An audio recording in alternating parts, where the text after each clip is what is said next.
So, other than the fact that he existed, how much do we know about Prophet Muhammad? There are We people who don't even know his name. Yeah, so this is. Oh, look at this. Do you know what this is? This is Sahih Bukhari. Mm-hmm. Where's my Sahih Bukhari? I have to. Yours isn't nearly as pretty. I know these But are this is a, expensive. wait. This is a question I have. There's no way that all of that can fit into your books. Well, yeah, because mine is only volume one. Look at this. It's not Oh the whole thing. Jesus! This is just a couple of the volumes. It's not all of it. believe that almost all I want to get these, by the way. I want to put them in my. public moments of his career as a prophet are documented. I mean, there are volumes upon volumes of hadiths, which are sayings and actions attributed directly to him. A lot of Muslims believe that the hadith has an almost scientific backing in the way Nope. that it's filtered. Wait. Oh my god, that's so ridiculous. So, like the documents that tell you to dip one side of a fly into another to your cup to not get poisoned, that has a scientific backing. Okay. Okay, no, let me be fair to him. No, he's not saying that it's scientifically proven to work. Like he's saying there's scientifically like backing into being the words of Muhammad. Like the sirah, the chain of narration, like This the thing. hmm? It's called Isnad, right? Yes, no. The chain of he's saying that according to Muslims, the chain of narration of this. So for people who don't know, the hadith are the doings and sayings of Muhammad, the main source of Sunnah, which is the way of like how to follow Muhammad's way, how to live your life, what to do, what's right, what's wrong, used to interpret for interpretation of the Quran. Basically, Muhammad is like supposed to be the living Quran. And if you want to know how to live like what the Quran teaches you, you have to go refer to the sayings and doings of Muhammad, and the Hadith helps you with that, right? And what the Muslims did is that they collected all the Hadiths, and they came up with a way to prove that these were the sayings of Muhammad. And the way that they try to prove it is by give you the chain of narration. Of like Muhammad told this person was still person, and then all the way to the person that is reporting it, right? Or this person saw Muhammad do this. Like even stuff as like this person did this and Muhammad was there and he didn't say stop, so that means Muhammad approved it. Like even slight thing like that, right? Or this person Muhammad was doing this and this person stood up, so that means when you and Muhammad didn't say that was wrong, so we could say that, and this person saw it, and this person that at this year heard it from that person, and this person heard it from that person. So they have all this chain of narration, and then they look at the chain of narration like, okay, this person was in this chain of narration was reported by this person to be a liar, so this person is not trustworthy, so this chain of narration is not good. Or like this chain of narration is good because all the people in this chain of narration are trustworthy and the chain of narration is not broken. And this hadith has like 3 chain of narrations that leads to this hadith, so this is a very good hadith with couple of chain of narrations, and everybody in this chain of narration is trustworthy, so this is a hadith that is sahih, approved. Definitely the word of Muhammad is as good as the Quran. We won't say it, but we act like it, right? The problem with that is that it's all horse crap. Okay. Hey guys, before we get back to that video, YouTube has fully demonetized our channel for supposedly hateful and harmful conduct, without telling us what we did wrong. If we get to 1,000 patrons, we will be able to keep paying all our team, our editors, our artists without ever having to worry about monetization again, which would be amazing. Yay! So please support Atheist Republic on Patreon. Link in the description below. None of this is true. This is the worst way of authenticating things people said. None of this was collected and canonized for years, for around 200 years after alleged death of Muhammad. It's almost as if nobody wrote down anything about Napoleon until now. Until like, okay, when did Napoleon die? Right, it's 200 years ago. Like, let's say nobody wrote anything about Napoleon, and they start writing about his story today, and they try to authenticate that by going around like, okay, You heard your grandparents tell. What did your granddaddy tell you? What did your granddaddy tell you? And your granddaddy told his granddaddy told them, and that guy all the way back to Napoleon. At the modern time, imagine how accurate your stories about Napoleon would be if you were only starting to write about him now and you had no records other than this person told this person told you that person. Like, this is obviously the weakest form of trying to authenticate some history. Just imagine if I started writing a book about Napoleon and there was no record of him, and when I was just going around trying to ask people about and I was trying to determine people's trustworthiness without even meeting them years after, like decades after they're already dead. It's absolutely idiotic, and it's laughable that Muslims consider this to be scientific in any way. Just to be clear, the first person that tried to write all of this down, his name was Ibn Ishaq, and he died at least 125 years after Muhammad's death, but his writings were not written down. We don't even have Ibn Ishaq's writings, who allegedly was the first person that wrote this down. It was Ibn Hisham who wrote took everything Ibn Ishaq said around 200 years after Muhammad's alleged death, and he himself said that he threw away most of it away. Anyways, never mind. So, wait, was that him? Oh no, other historian. Yeah, okay. Yes, okay. Hold on, let's continue. Let's see what this. Behind the collection of hadith Was that him that threw stuff away? Its relative authenticity. On the other hand, are people who believe that basically nothing about Prophet Muhammad is known. Oh, sorry, I was confusing the hadith collectors. Okay, no, but this is the biographers, right? So Ibn Ishaq and Ibn Hisham are supposed to be the earliest biographers, and the one that we actually have that was written down is by Ibn Hisham, who's around like 200 years after the alleged date of Muhammad's death. Okay, so the Sirah is the biography, and the Hadith is the collections of sayings and doings of Muhammad. And Hadiths are a total fabrication. After all, the compilation of Hadith that we have date back to at least the 9th century. 200 years after the death. Oh, there we go. He's saying it himself. How much historical truth can really be in them? Now, the first biography. See, that's pretty good. He's saying that. This is a Muslim. He's saying that. Guys, if you don't believe me, this guy is a Sunni Muslim, and even he is saying that. The biography of Prophet Muhammad was written by Muhammad ibn Ishaq called Sirat Rasulullah. It was a... Okay, Ibn Ishaq allegedly is the first person that wrote this Sirah, which Sirah means biography of Muhammad. Okay, Siratul Rasulullah means the biography of the Prophet of Allah. But we don't have Ibn Ishaq's writing. The person that actually copied his writings is Ibn Hisham, which is way later than Ibn Ishaq. Compilation of different oral traditions about the life of the Prophet. The book didn't survive in its original form, but it has been quoted by many later scholars whose books have survived. These books, primarily by Ibn Hisham, oh, there we go. He's saying it. Are the primary source of the traditional narrative of Muhammad's life. However, the Sirat Rasulullah is not a very reliable historical source. No. It has been criticized for many errors. Yes. The first thing... Wow, this is a very honest take. ...is that Sirat Rasulullah was written at the very least 100 years after the Prophet's death. 125. Ibn Hisham and Al-Tabari come even later. Ibn Ishaq died around 770 or so. So the Hadith, okay, so let's not confuse them. The Hadith was written 200 years after Muhammad's death, and the Sirah, the one that we have by Ibn Hisham, those were also written around 200 years after Muhammad's death. The reign of Al-Mansur, the second Abbasid. So this is the Abbasid period, okay? So remember, the Abbasids came after the Umayyads, right?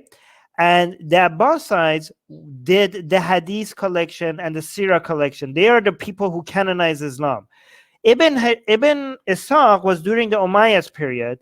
Right? Am I correct? I think I'm correct. Yes. Ibn Hisham was, I think, during the Abbasid period. So you have to understand that the Abbasids were competing against the Umayyads, who they destroyed and replaced before them. So whatever the Umayyads assumed Islam was, the Abbasids would probably not be for it. Their Abbasid version of Islam would have to be a version of Islam that would be in line with their propaganda, that would be promoting their rule and their authority and against the Umayyad's authority.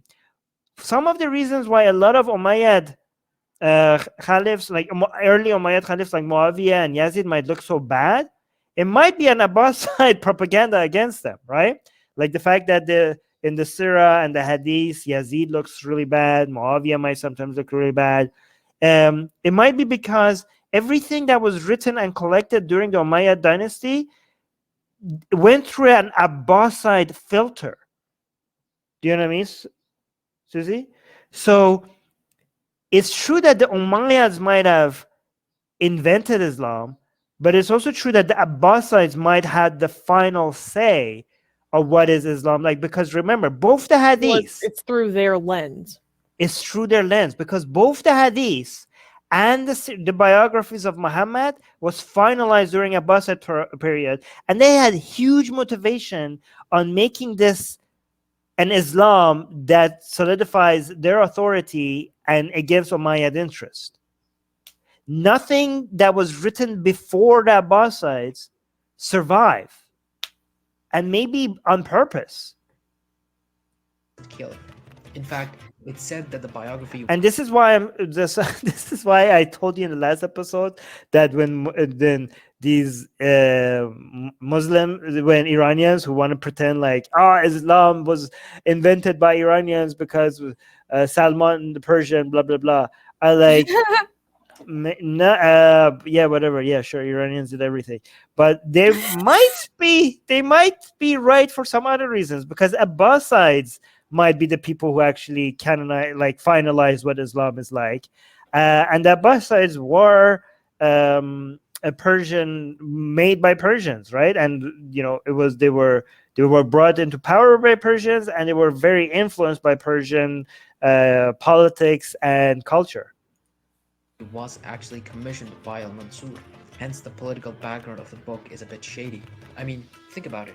It might have been commissioned by the second ruler of a new dynasty that was related... Oh wait, did he just say what I said? Did he just confirm what I said? I mean, think about it. It might have been commissioned by the second ruler of a new dynasty that was related to the Prophet, and they had just overthrown a previous dynasty. Yes. It is generally believed among historians that at the bloody foundation of a new dynasty, history is usually one of the things that suffer, as it is often rewritten. Hey, look, guys, I'm not even saying this. A Sunni Muslim is agreeing with me on what I'm saying. This guy is very objective. I'm really admired of him. Because he agrees with me. He agrees with me, so I like him. He's objective. I mean, okay, so the reason why I'm saying he's objective is not to be fair, it's not just because he agrees with me. It's because I'm saying this as an ex-Muslim. Okay, so it's very easy to assume that I'm biased here. Okay, but he's saying that as a Muslim. No idea how, for instance, the Umayyads thought about the Prophet's life. Although it wouldn't be realistic to completely dismiss the biography either. There are many things that it can tell us about the life of the Prophet. Even though it was written by the great-grandsons of the Prophet's generation, they still had access to many fairly reliable sources. These biographers seem to have quoted people who were the sons of the companions of the Prophet. So they're not 100% fabrication. But then again... But allegedly, because we don't... Okay, here's the thing. Just like, how in Christianity, the Gospels are named after Muhammad's, disciples, even though we know that it wasn't written by them, right? So if you were like fabricating hadith, the best way for you to give a, let's say okay, you look at the chain of narration and you basically narrow down the chain of narration to this companion of Muhammad that lived at his time, okay? Okay, so you're saying this is proof that this hadith is not made up. Here's a question, Susie. How do you prove that the chain of narration is not made up? Habibi. Right? So you're telling me that oral tradition is not a great way to keep track of things that happen. Right. You're telling me Right. the cultures who relied on oral tradition maybe like No. didn't do as well. Like, No, exactly. No, but yeah, ask every Muslim who like, hey, look, we have the chain of narration which proves the hadith is not fake. Ask them this: how do you know the chain of narration is not fake?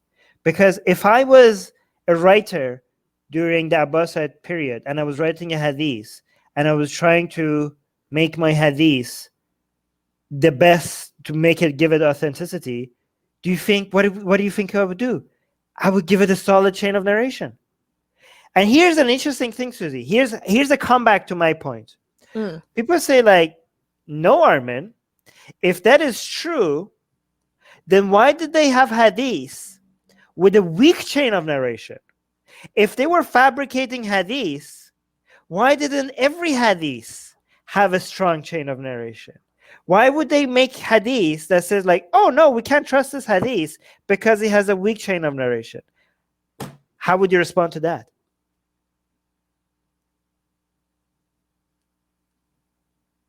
I don't know. To prove that they would make up hadith with a weak chain of narration, because it would be very suspicious if every hadith had a strong chain of narration. That's a bit much. No, come on. Is that a bit much? Would you think, like, let's say I'm a scholar, hadith historian, right? And I'm like, yes, let's look at the sayings that are out there to see which one of them have a strong chain of narration. And you came out like, guess what, guys? All of them, they all have a strong chain of narration. Do you think anybody would take it seriously?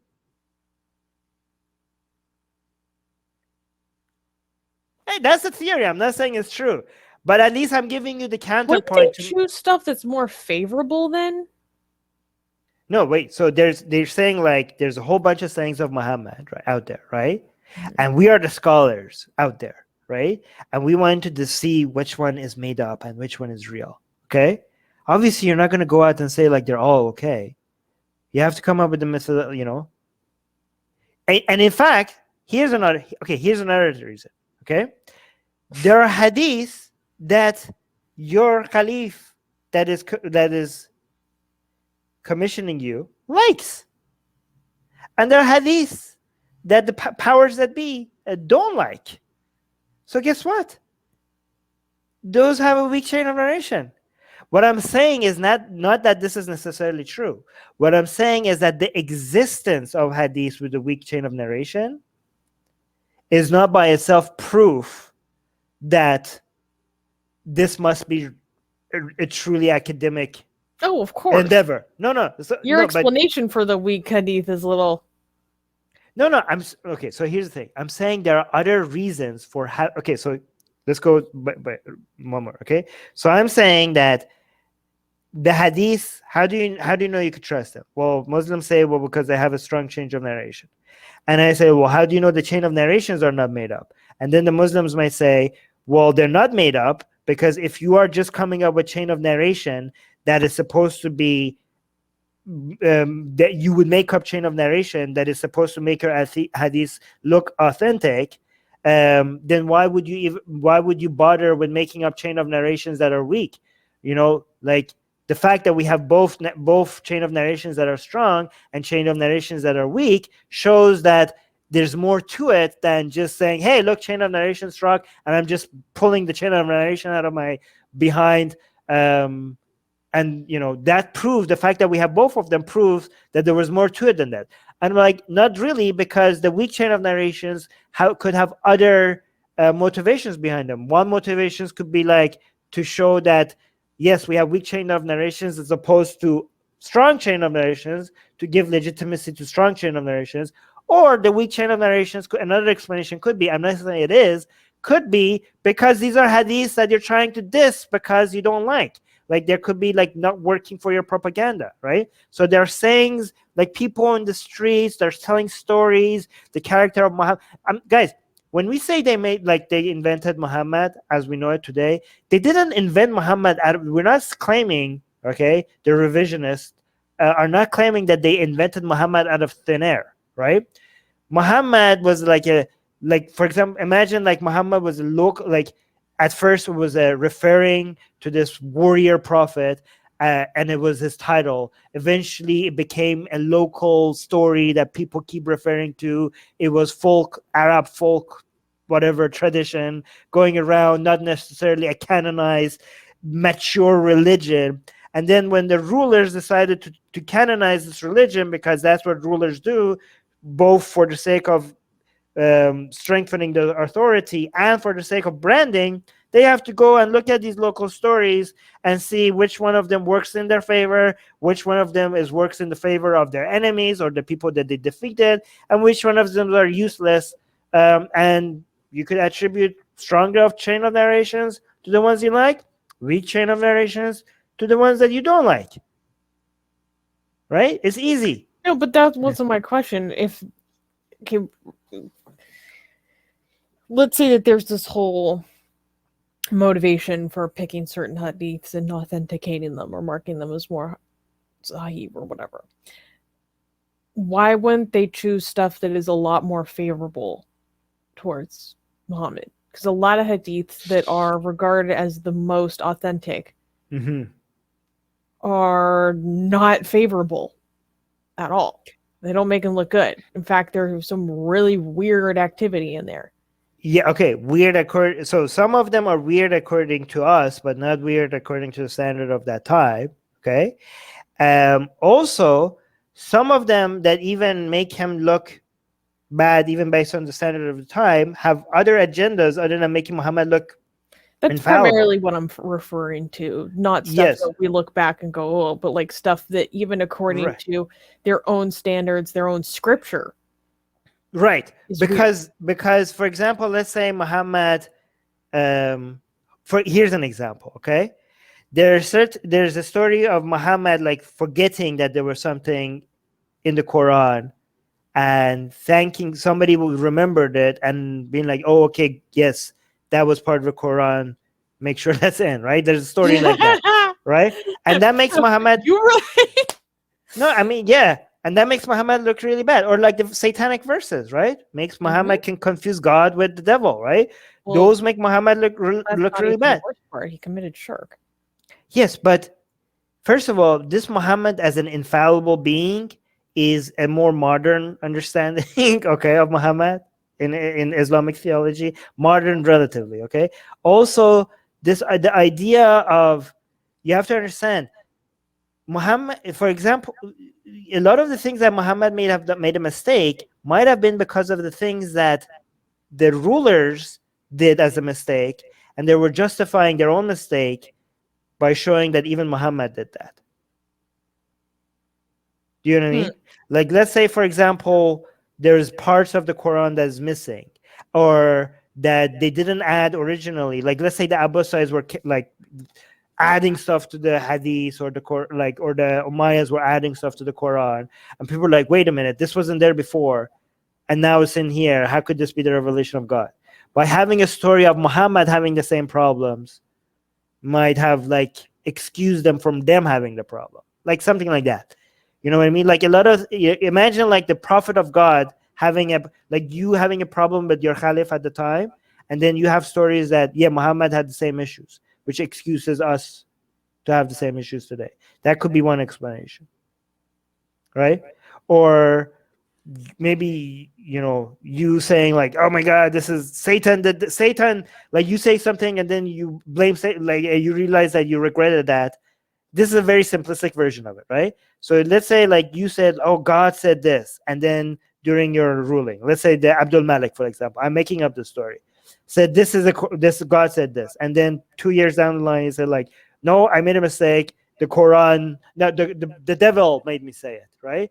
So maybe having a story that the devil even tricked Muhammad would be very convenient story, for example. Again, I'm not saying any of this is true. I'm just saying there are ways to justify, because what you're referring to is very interesting, because Susanna, last time I checked, you're not a scholar, but you're making an argument that this is how good you are in the way of thinking, because this is the argument from embarrassments, right? Is an argument that scholars have made. Like they're saying, like if something is too embarrassing for it can't be propaganda, it gives validity to it actually being authentic, right? So that has been Oh. used. Wait. Okay. Interesting.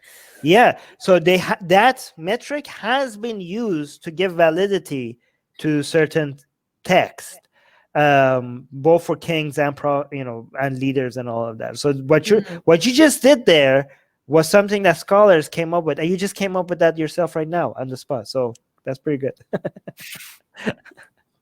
Anyways, let's continue. Again, at the same time, filtering those sources is left to the author. For example, if the author came across two different versions of an event, he made the choice to include one and not the other. This choice was not always made without bias. As a result of all this, to draw a picture of the life of Muhammad is nearly impossible by modern historical standards. There are just too many problems with the sources, and only if you ignore some of the problems can you get an idea of the events in the life of the Prophet of Islam. Hey guys, if you're a fan of blasphemy and sexy Kali, like me, then that means that you probably want more blasphemous art. Well, I have good news for you. If you subscribe to our newsletter, link in the description below, then you get a free booklet of some of the tastiest blasphemous art available today.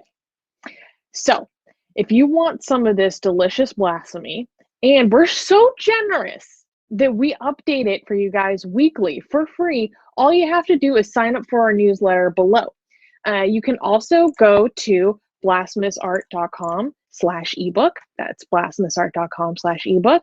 Sign up with your email, and you get free gifts of this tasty blasphemy. What could be better? So make sure you sign up. Link below.